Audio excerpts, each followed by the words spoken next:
Hello and welcome to a quick update talking about the future of Empire War Expanded, Thrawn's Revenge. I did another video recently talking about Fall of the Republic, where there's going to be a bit of overlap in the topics here, so still a lot of new stuff, but there may be a couple things you've already heard if you watch that video.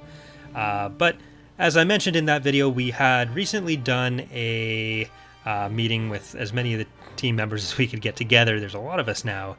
To talk about the directions we want to take things in with the mod, what our upcoming focuses are going to be. And I just wanted to take some time to relate those to you guys and sort of give an idea of what to expect going forward. While we were working on Fall of the Republic, there were obviously a few months where we didn't have releases for Thrawn's Revenge, getting the last bits of Fall of the Republic finished. So now that Fall of the Republic has come out, there's a bunch of fixes and updates that we want to quickly apply to Thrawn's Revenge, as well as some general cleanup within the files that should hopefully just generally help make the mod be a bit easier for us to work on and also run a little bit more smoothly. Some changes to how influence is calculated and other quality of life changes like that. So there should be a release coming out in February to address that. But then we're actually going to take a few months off of doing releases for Thrawn's Revenge. We want to do a little bit of a relaunch, incorporating some of what we've decided and some of what we've changed with Fall of the Republic, as well as some changes that are also coming to Fall of the Republic, giving us a bit more time to flesh out some of these goals that we have that isn't really able to be accomplished in the space of a month. So one of the big focuses we have in the near future is a pretty fundamental space rebalancing, where we want to help individual ships feel more valuable, feel a bit more substantial. So for people who prefer other mods, one of the biggest criticisms that we often see is that ships, some of the battles sometimes feel a bit too arcadey with how ships move, ship health, and all that sort of stuff. And we don't want to fundamentally change the pacing of battles. Like, we don't want to keep people there for an hour for a battle that would currently take 20 minutes. But we do want to especially help larger ships feel more menacing, make it feel a bit more impactful to lose larger ships. We did some rebalancing recently, which made smaller ships a lot more valuable after being basically worthless, but there were a few other factors within that made them, especially when spammed, become really oppressive and nudged larger ships out of their role. So a lot of that we are going to try to smooth out with the upcoming update. So this is going to be changes to movement, visuals. So this means our first rework on particles and effects in like 10 years. So you'll start seeing new explosions, new projectiles for lasers, bombs, all that sort of stuff. Our focus is always going to be on readability with that kind of stuff. So rather than trying to go for like a photorealistic style or whatever, we do want to make sure that no matter what's going on screen, you always know what's going on screen. You shouldn't have to try to figure it out. So we're trying to keep lighting very readable. We're trying to keep smoke and effects impactful, but also not make them last so long or cover so much that it makes it difficult to see what's actually going on in the game, because that'll always be the focus.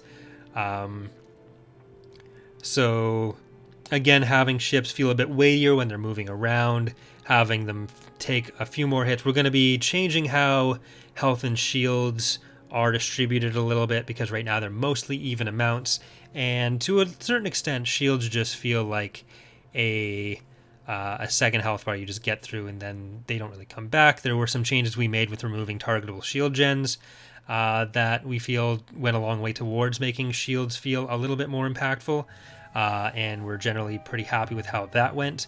But just for stuff like that, changing the amount of fighters that are on screen at any time, or at least the number of squadrons, so there'll be more grouping fighters into wings like we did with the Vulture Droids in Fall of the Republic. Like if a ship puts out 2 X-Wings, a Y-Wing, and an A-Wing squadron, now we'll probably have it just be putting out an X-Wing squadron with 2 squads in it, or we'll just shift more into reserves, which will also allow us to make some of those fighters a bit more impactful on their own. So like bombers and fighter superiority are still incredibly important in the mod, but generally if you're going to do a carrier focused style, you need a lot of them.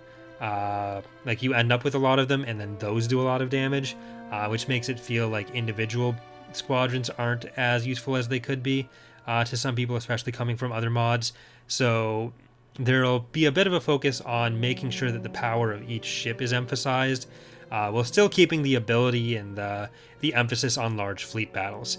We don't want to make it so that you are mostly relying on starting forces, or like struggling to build up over a campaign, or that the enemy is struggling to build up, or that you're only really going to get one major battle.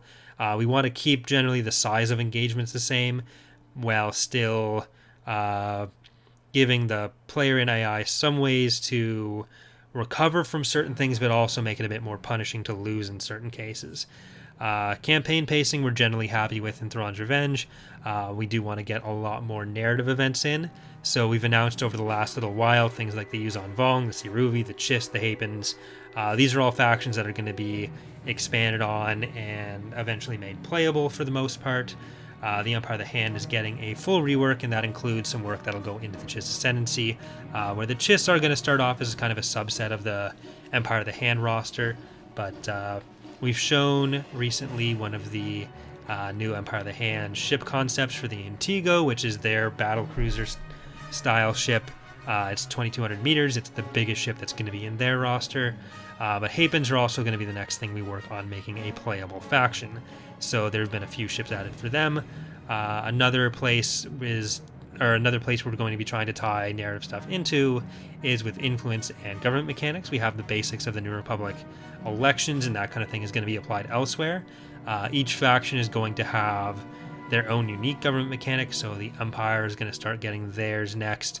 That one will probably tie together all the Imperial factions in some way. The one we've been talking about is legitimacy, but for specific features like that, there will be another update coming for each one to talk about the exact specifics of that. But yeah, again, behind the scenes, we are doing a lot to standardize stuff in the mod, make it a bit easier to work on. We've got, for example, we've reworked our spreadsheets so they're a bit easier to balance on and see the priorities of different art projects. Like for units that are getting up there in years, the Executor I'm currently working on a new model for. I just finished a new model for the DP-20, so the Corellian gunship. Inertial is working on some new Mon Calamari models. Farshot, a new modeler for the team, has recently finished a Marauder model. So a lot of even the few remaining base game ship models are getting pulled out, and stuff that was kind of made in the 2012 to 2016 period when we were largely modeling for Sins of a Solar Empire, which we thought we had bigger restrictions on, and to some extent we did have bigger restrictions on for things like polycount. So that's where the Executor was made for, the MC-80. Those restrictions are now loosened a bit. So you'll be able to see a lot more high-quality models, high-poly models, where we're able to get a lot more detail put in, while still maintaining performance. We are going to be trying a few things to benchmark performance with rotating turrets on things like the ISD, so the main octuple batteries and such. You may, depending on how our testing goes, you may see some of them start to rotate a bit. We don't want it too common because that is a large processor drain. We don't want battles to become too laggy, but especially since we're going to be trying to reduce the amount of projectiles on screen at different times and the number of fighters, we should have a little bit of leeway to work with in that area.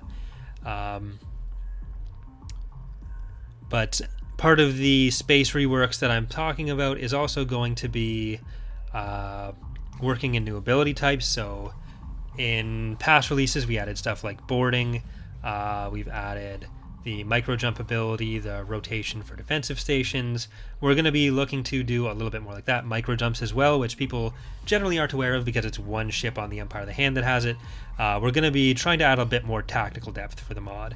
A lot of focus has always been on the galactic level, and then we've had the recent ground reworks and some of the ground mechanics that have been added. So those are still going to be continued to be worked on, but it's been a while since we've had a huge change for space, and we want to start putting some of the resources in that direction as well. And a big part of what we're trying to do with everything is to increase the contextual importance of different battles. So it's not just the galaxy map as a menu to get into different battles that only matter for their own sake. We want them to feel like they have an impact for other reasons. So either events that happen within battles, stuff that happens within battles then causing other events on the galactic level, like boarding has always been a very popular feature, but obviously you can't just board an SSD. We have some other ideas that could kind of tie it into certain actions that would get you that in a tactical battle leading to the galactic map. And then let's say you were fighting with the infantry only map on board an SSD that you had disabled in a space tactical battle to gain control of it for your own use. That kind of thing is kind of what we're looking for here. But with that, hopefully you guys have a better idea of the direction we're heading in, and hope you're enjoying both Thrawn's Revenge's last few releases as well as the recent release of Fall of the Republic.